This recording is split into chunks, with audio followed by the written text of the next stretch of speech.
Então, bom dia aí para todo mundo, neste sábado, né, terminando mais uma semana, mas com tantas motivações e tantos motivos para bendizer e louvar a Deus.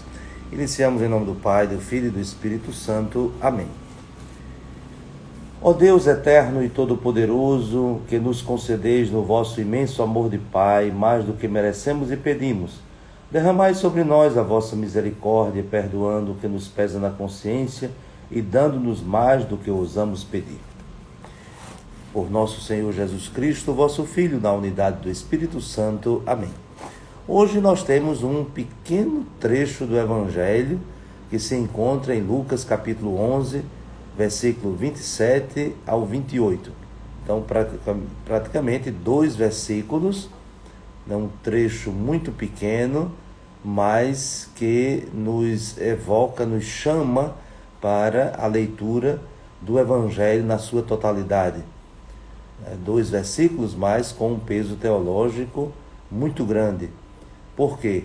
Porque aqui Jesus deixa muito claro qual é a relação mais importante, mais fundamental entre ele e aqueles que o seguem.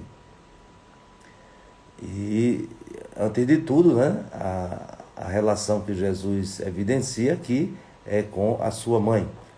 O Evangelho diz que Jesus estava falando, né, certamente as pessoas muito impressionadas com o seu ensinamento, e isso a gente vai já para o início da vida pública de Jesus, a partir do capítulo 4, sobretudo, do Evangelho de Lucas, quando Jesus na sinagoga, quando Jesus em outros ambientes, fala, ensina, e as pessoas ficam admiradas.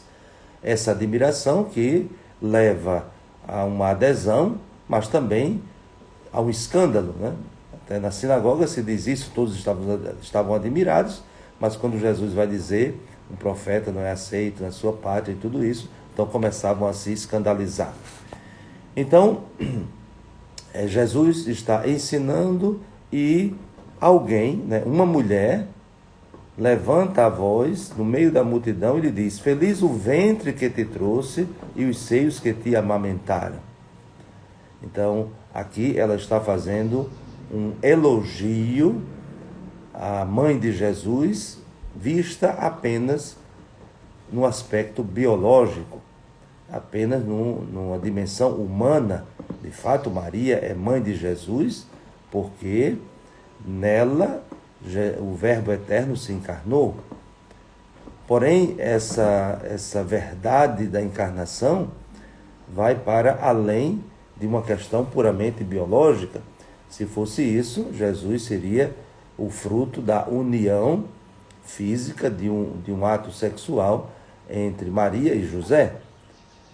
Então, isso é muito perigoso, né? Ficar apenas fazendo um elogio a Jesus, né? Reconhecendo o seu ensinamento e dizendo, né, da sua origem humana, ficar só aí. Então, afirmar que Jesus é só um homem, isso não é a verdade que nós acreditamos. Nós temos a certeza e a nossa fé, e por isso que nós amamos a Jesus, e por isso que nós seguimos a Jesus, por isso que nós somos cristãos, porque Ele é o Deus encarnado. Ele não é apenas um homem bom, não é apenas uma criatura, né, um ser humano, né, que com a sua vida, com as suas palavras, né, deixou tantas coisas bonitas para a humanidade. Não, Jesus não é uma criatura humana. Jesus é o Filho de Deus, o próprio Deus que assumiu a nossa condição humana. Então, esse elogio que esta mulher faz, naturalmente, né, é uma boa vontade, é uma expressão, né, até muito afetiva, mas ainda é incompleta.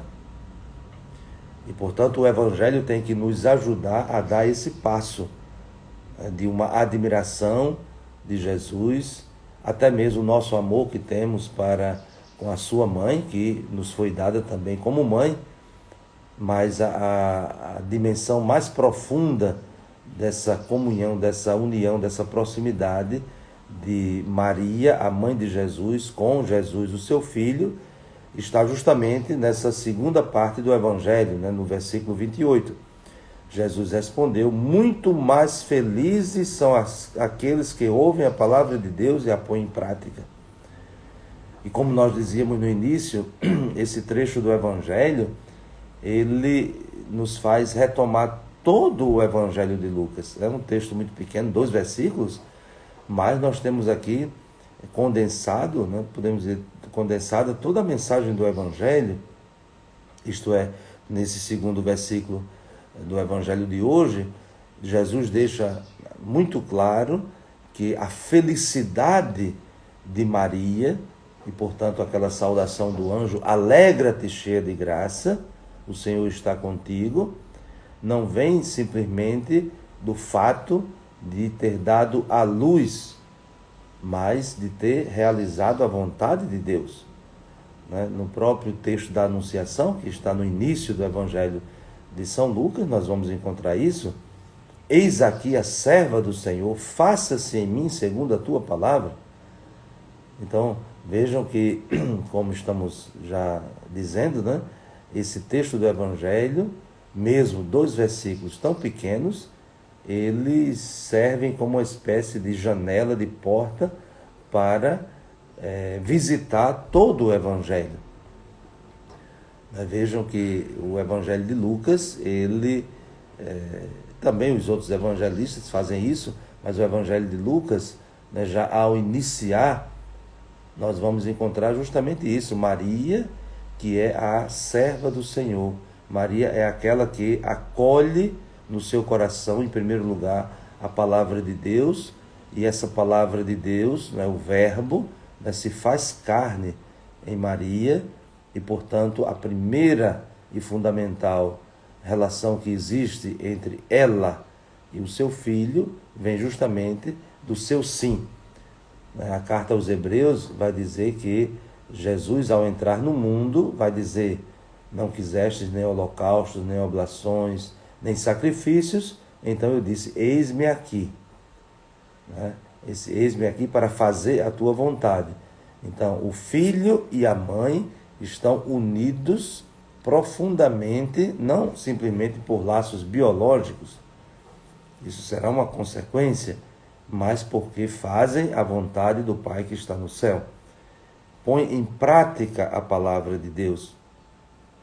Então Jesus não está aqui de forma nenhuma desprezando a sua mãe, né, desqualificando até isso que a mulher do meio da multidão está dizendo, mas pelo contrário, Jesus está conduzindo a mulher a uma compreensão mais profunda, né, da sua missão de fazer a vontade de Deus, e esta missão que ela se realiza justamente a partir do momento em que Jesus assume a nossa humanidade.